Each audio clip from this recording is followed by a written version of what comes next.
Chapter 5. From Smolensk the troops continued to retreat, followed by the enemy. On the 10th of August the regiment Prince Andrew commanded was marching along the highroad past the avenue leading to Bald Hills. Heat and drought had continued for more than 3 weeks. Each day fleecy clouds floated across the sky and occasionally veiled the sun, but toward evening the sky cleared again and the sun set in reddish-brown mist. Heavy night dews alone refreshed the earth. The unreaped corn was scorched and shed its grain. The marshes dried up. The cattle lowed from hunger, finding no food on the sun-parched meadows. Only at night and in the forests while the dew lasted was there any freshness.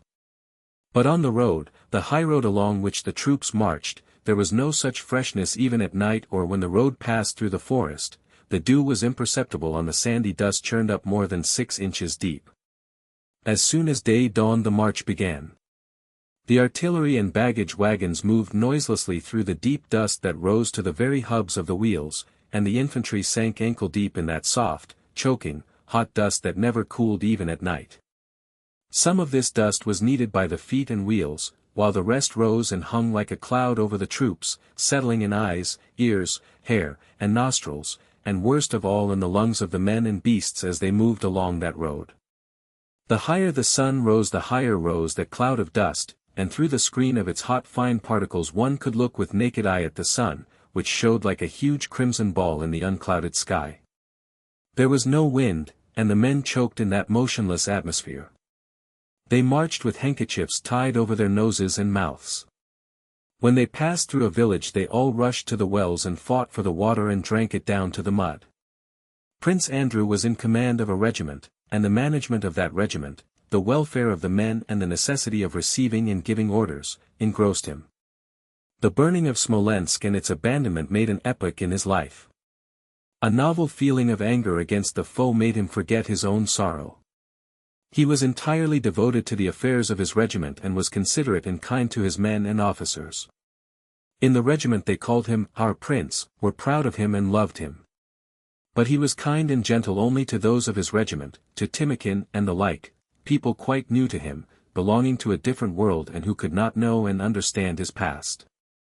As soon as he came across a former acquaintance or anyone from the staff, he bristled up immediately and grew spiteful, ironical, and contemptuous. Everything that reminded him of his past was repugnant to him, and so in his relations with that former circle he confined himself to trying to do his duty and not to be unfair. In truth everything presented itself in a dark and gloomy light to Prince Andrew, especially after the abandonment of Smolensk on the 6th of August, he considered that it could and should have been defended, and after his sick father had had to flee to Moscow, abandoning to pillage his dearly beloved Bald Hills which he had built and peopled. But despite this, thanks to his regiment, Prince Andrew had something to think about entirely apart from general questions. 2 days previously he had received news that his father, son, and sister had left for Moscow, and though there was nothing for him to do at Bald Hills, Prince Andrew with a characteristic desire to foment his own grief decided that he must ride there. He ordered his horse to be saddled and, leaving his regiment on the march, rode to his father's estate where he had been born and spent his childhood. Riding past the pond where there used always to be dozens of women chattering as they rinsed their linen or beat it with wooden beetles, Prince Andrew noticed that there was not a soul about and that the little washing wharf, torn from its place and half submerged, was floating on its side in the middle of the pond. He rode to the keeper's lodge. No one was at the stone entrance gates of the drive and the doors stood open. Grass had already begun to grow on the garden paths, and horses and calves were straying in the English park. Prince Andrew rode up to the hothouse. Some of the glass panes were broken, and of the trees in tubs some were overturned and others dried up. He called for Taras the gardener, but no one replied. Having gone round the corner of the hothouse to the ornamental garden, he saw that the carved garden fence was broken and branches of the plum trees had been torn off with the fruit. An old peasant whom Prince Andrew in his childhood had often seen at the gate was sitting on a green garden seat, plaiting a bast shoe. He was deaf and did not hear Prince Andrew ride up. He was sitting on the seat the old prince used to like to sit on, and beside him strips of bast were hanging on the broken and withered branch of a magnolia. Prince Andrew rode up to the house. Several limes in the old garden had been cut down and a piebald mare and her foal were wandering in front of the house among the rosebushes. The shutters were all closed, except at one window which was open. A little serf boy, seeing Prince Andrew, ran into the house. Alpátych, having sent his family away, was alone at Bald Hills and was sitting indoors reading the lives of the saints. On hearing that Prince Andrew had come, he went out with his spectacles on his nose, buttoning his coat, and, hastily stepping up, without a word began weeping and kissing Prince Andrew's knee. Then, vexed at his own weakness, he turned away and began to report on the position of affairs. Everything precious and valuable had been removed to Bogucharovo. 70 quarters of grain had also been carted away. The hay and the spring corn, of which Alpátych said there had been a remarkable crop that year, had been commandeered by the troops and mown down while still green. The peasants were ruined, some of them too had gone to Bogucharovo, only a few remained. Without waiting to hear him out, Prince Andrew asked, "When did my father and sister leave, meaning when did they leave for Moscow?" Alpátych, understanding the question to refer to their departure for Bogucharovo, replied that they had left on the 7th and again went into details concerning the estate management, asking for instructions. "Am I to let the troops have the oats, and to take a receipt for them? We have still 600 quarters left," he inquired. "What am I to say to him?" thought Prince Andrew, looking down on the old man's bald head shining in the sun and seeing by the expression on his face that the old man himself understood how untimely such questions were and only asked them to allay his grief. "Yes, let them have it," replied Prince Andrew.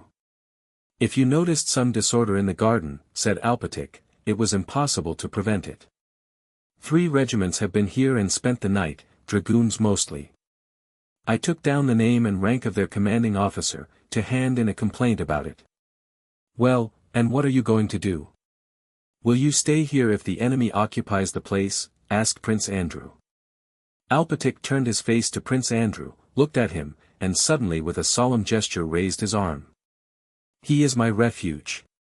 His will be done," he exclaimed. A group of bareheaded peasants was approaching across the meadow toward the prince. "Well, good-bye," said Prince Andrew, bending over to Alpátych. "You must go away too, take away what you can and tell the serfs to go to the Ryazan estate or to the one near Moscow." Alpátych clung to Prince Andrew's leg and burst into sobs. Gently disengaging himself, the prince spurred his horse and rode down the avenue at a gallop.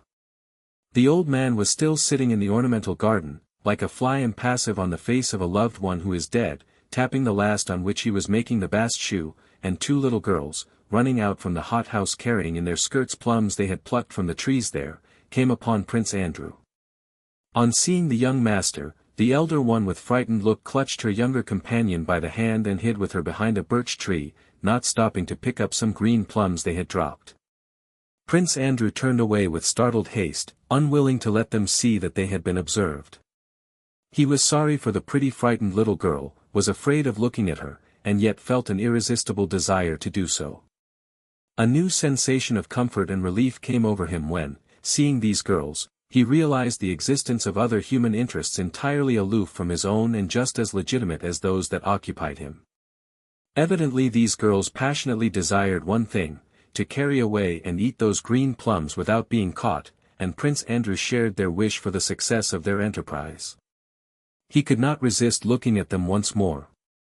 Believing their danger past, they sprang from their ambush and, chirping something in their shrill little voices and holding up their skirts, their bare little sunburned feet scampered merrily and quickly across the meadow grass. Prince Andrew was somewhat refreshed by having ridden off the dusty highroad along which the troops were moving. But not far from Bald Hills he again came out on the road and overtook his regiment at its halting place by the dam of a small pond. It was past 1 o'clock. The sun, a red ball through the dust, burned and scorched his back intolerably through his black coat. The dust always hung motionless above the buzz of talk that came from the resting troops. There was no wind. As he crossed the dam Prince Andrew smelled the ooze and freshness of the pond. He longed to get into that water, however dirty it might be, and he glanced round at the pool from whence came sounds of shrieks and laughter. The small, muddy, green pond had risen visibly more than a foot, flooding the dam, because it was full of the naked white bodies of soldiers with brick-red hands, necks, and faces, who were splashing about in it. All this naked white human flesh, laughing and shrieking, floundered about in that dirty pool like carp stuffed into a watering can, and the suggestion of merriment in that floundering mass rendered it specially pathetic. One fair-haired young soldier of the 3rd Company, whom Prince Andrew knew and who had a strap round the calf of one leg, crossed himself, stepped back to get a good run, and plunged into the water. Another, a dark non-commissioned officer who was always shaggy, stood up to his waist in the water joyfully wriggling his muscular figure and snorted with satisfaction as he poured the water over his head with hands blackened to the wrists.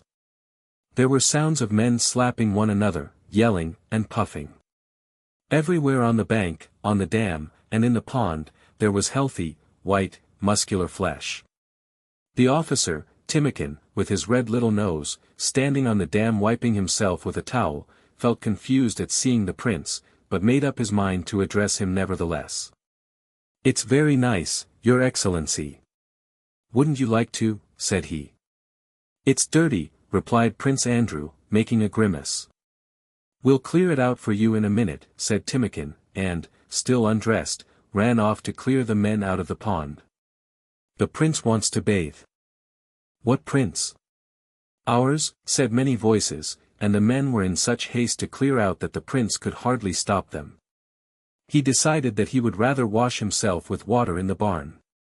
Flesh, bodies, cannon fodder, he thought, and he looked at his own naked body and shuddered, not from cold but from a sense of disgust and horror he did not himself understand, aroused by the sight of that immense number of bodies splashing about in the dirty pond. On the 7th of August Prince Bagration wrote as follows from his quarters at Mikhailovna on the Smolensk road.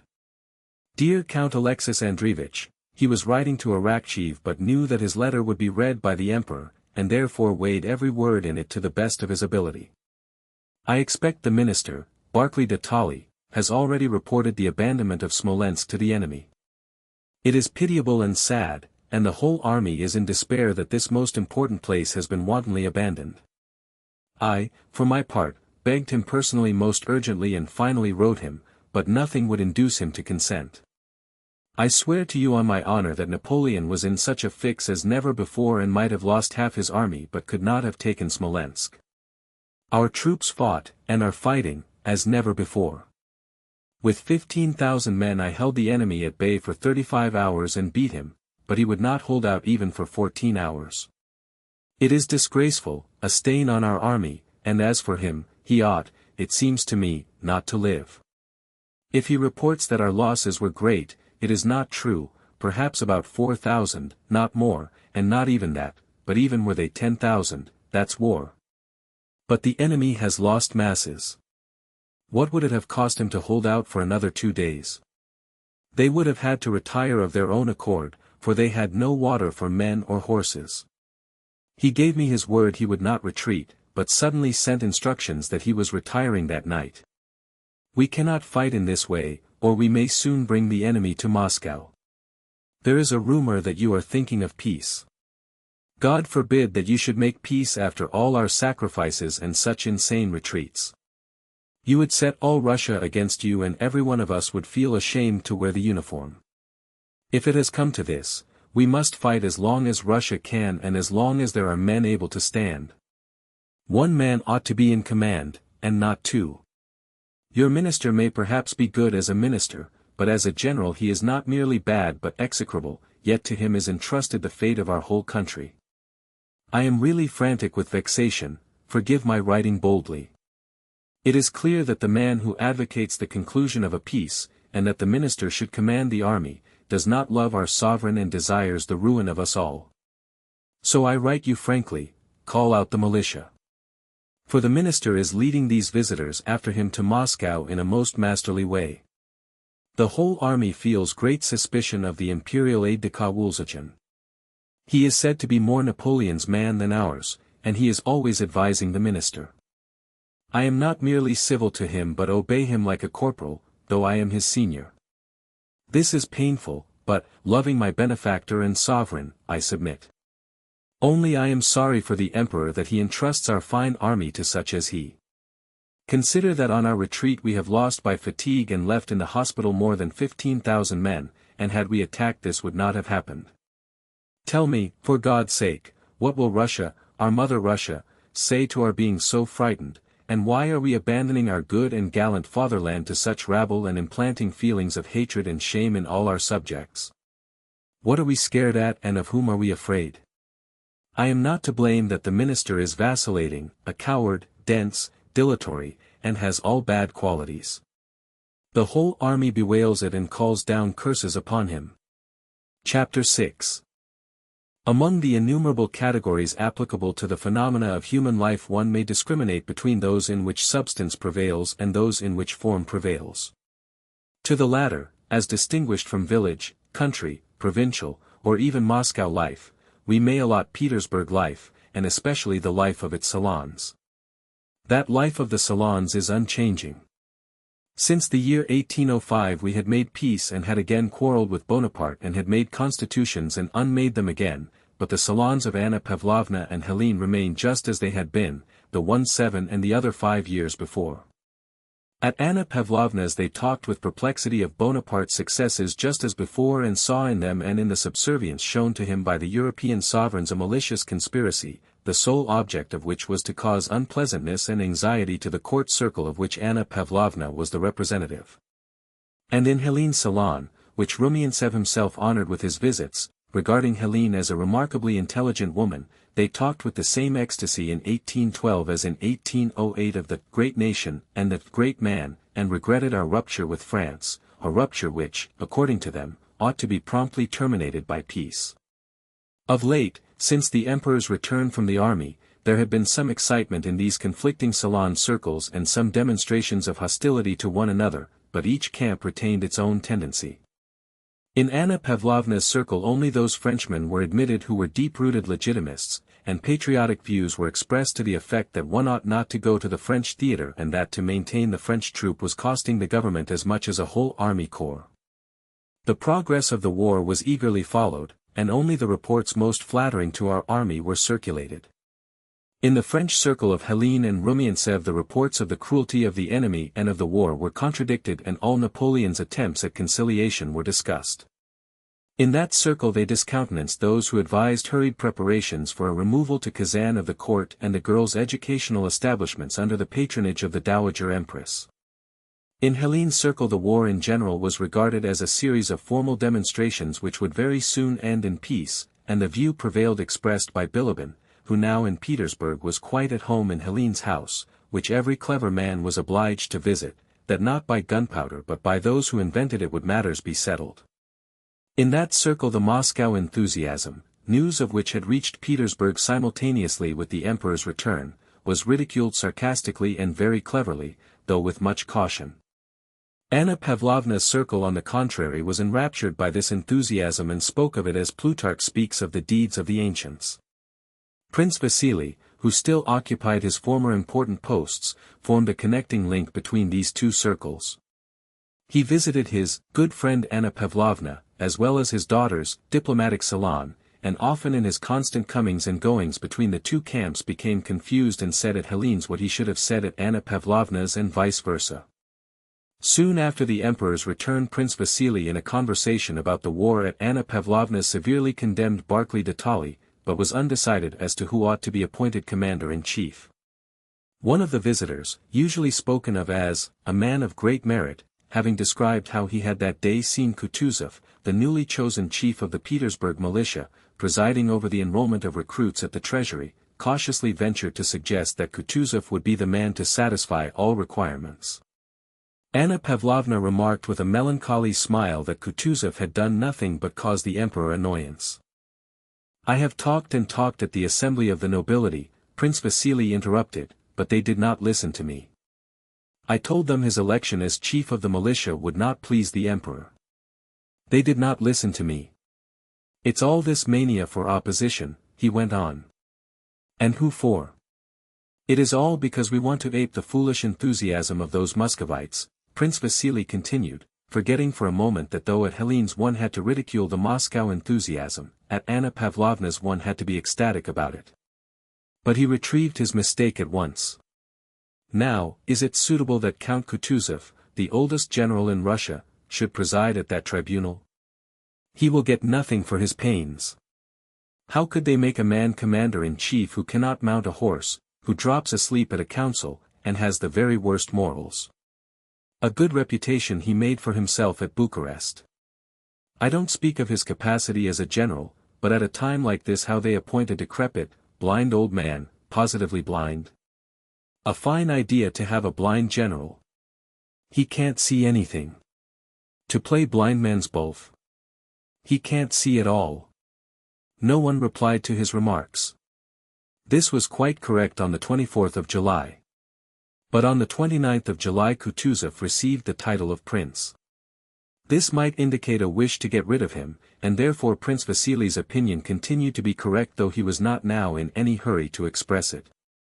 But on the 8th of August a committee, consisting of Field Marshal Saltykov, Arakcheyev, Vyazmitynov, Lopukhin, and Kochubey met to consider the progress of the war. This committee came to the conclusion that our failures were due to a want of unity in the command, and though the members of the committee were aware of the emperor's dislike of Kutuzov, after a short deliberation they agreed to advise his appointment as commander-in-chief. That same day Kutuzov was appointed commander-in-chief with full powers over the armies and over the whole region occupied by them. On the 9th of August Prince Vasily at Anna Pavlovna's again met the man of great merit. The latter was very attentive to Anna Pavlovna because he wanted to be appointed director of one of the educational establishments for young ladies. Prince Vasily entered the room with the air of a happy conqueror who has attained the object of his desires. Well, have you heard the great news? Prince Kutuzov is field marshal. All dissensions are at an end. I am so glad, so delighted. At last we have a man, said he, glancing sternly and significantly round at everyone in the drawing-room. The man of great merit, despite his desire to obtain the post of director, could not refrain from reminding Prince Vasily of his former opinion. Though this was impolite to Prince Vasily in Anna Pavlovna's drawing-room, and also to Anna Pavlovna herself who had received the news with delight, he could not resist the temptation. But, Prince, they say he is blind, said he, reminding Prince Vasily of his own words. Nonsense. He sees well enough, said Prince Vasily rapidly, in a deep voice and with a slight cough, the voice and cough with which he was wont to dispose of all difficulties. He sees well enough, he added.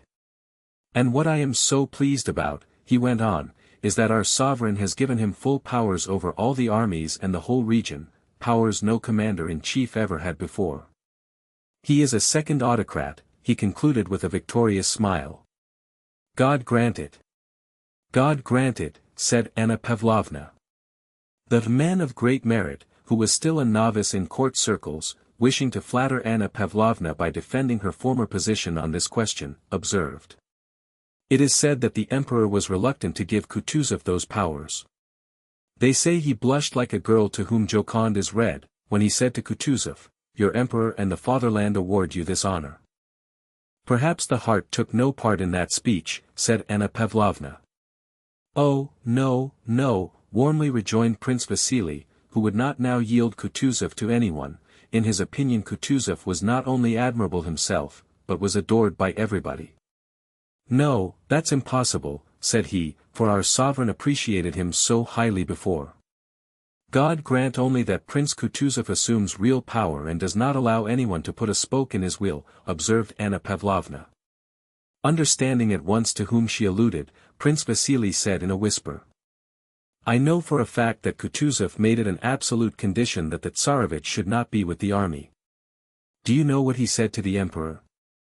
And Prince Vasily repeated the words supposed to have been spoken by Kutuzov to the emperor. I can neither punish him if he does wrong nor reward him if he does right.